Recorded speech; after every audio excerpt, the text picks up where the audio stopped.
Got a bus to Sapa and a taxi to our homestay in the middle of some rice fields, and it's very foggy. Which is a shame, but it is bright and we're hoping it's going to burn off, so we are heading out to do some trekking.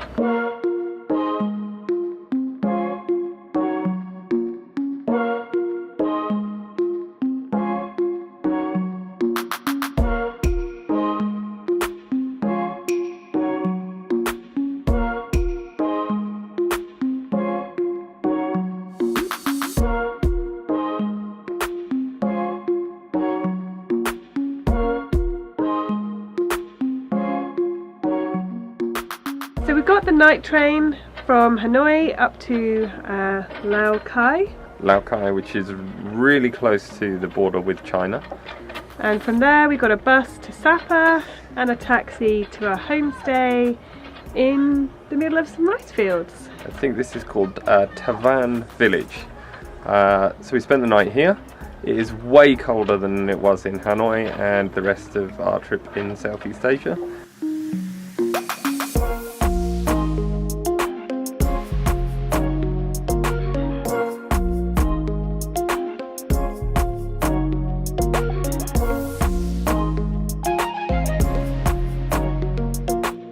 So this is indigo. If I have understood correctly, this just gets crushed up and put in water, and then after 3 days?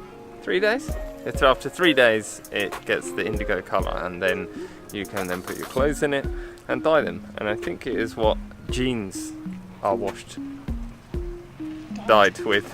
So my hand has gone sort of blue. It looks kind of green, but it's also blue, like this.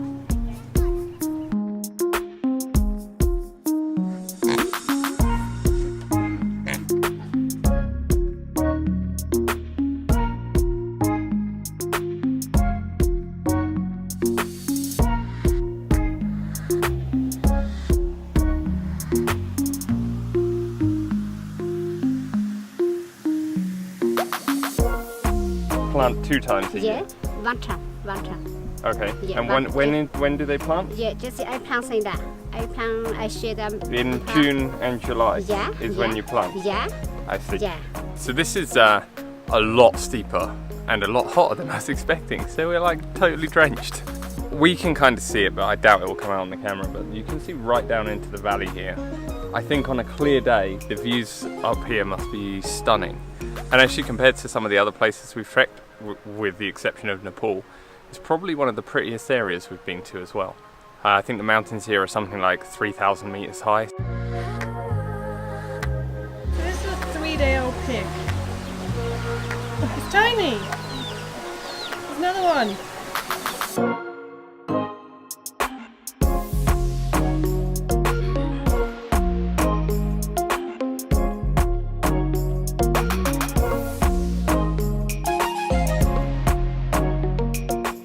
These views are pretty spectacular, and it's so foggy.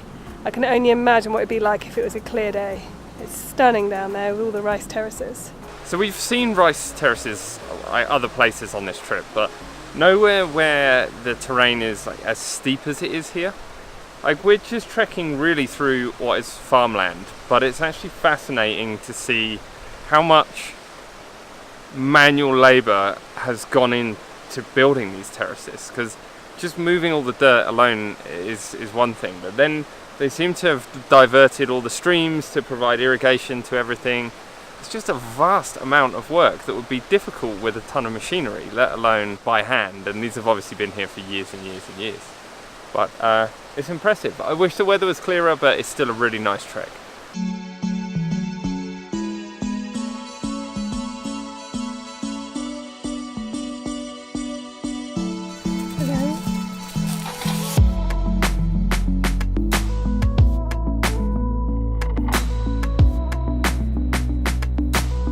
So this trek is really cool, but I am so ready for lunch now. Yeah, I'm super hungry. So our guide doesn't have the best English, but we think she's just telling us we've got another 2 hours to wait until lunch, and it's already 1:30, and as you just heard, we're really hungry. Apparently we like to take pictures too much, and that's why we're 2 hours away from lunch.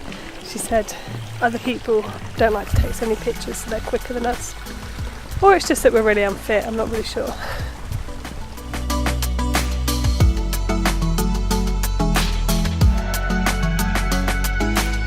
So this is fields of indigo. They obviously use it quite a lot out here. It's lunchtime. It was only another half an hour, not 2 hours. She was kidding with us. We've just finished 2 enormous plates of noodles. And now I'm way too full up to walk, but we apparently only have a short way back to Tavan village.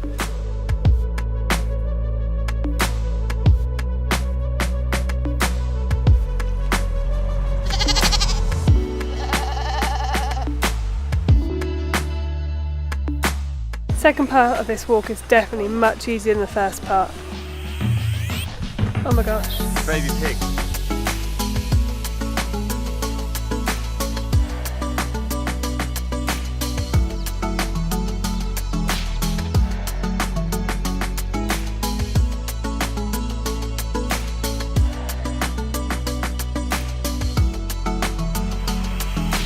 Love the ingenuity of this. Like fills up with water and then tips the other way to grind some rice. And of course, one thing every vegetable garden can't be without is a few cannabis plants. And of course, the guide found it really funny when I was like, "Do people smoke it?" And she's like, "Yes," and starts showing me the buds. And they like to get these until they grow big and then dry. Yeah.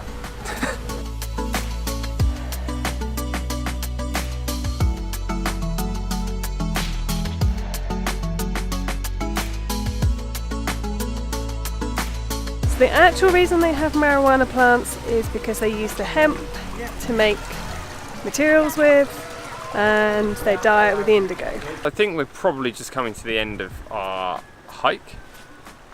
I actually think it was a lot less touristy than I had imagined, and I think although there are a lot of tourists that come to this area, I do feel that we've had pretty reasonable insight into just how local people farm the land around here. So I do think it was definitely worth coming, and it's pretty spectacular scenery even if it isn't the clearest day for us.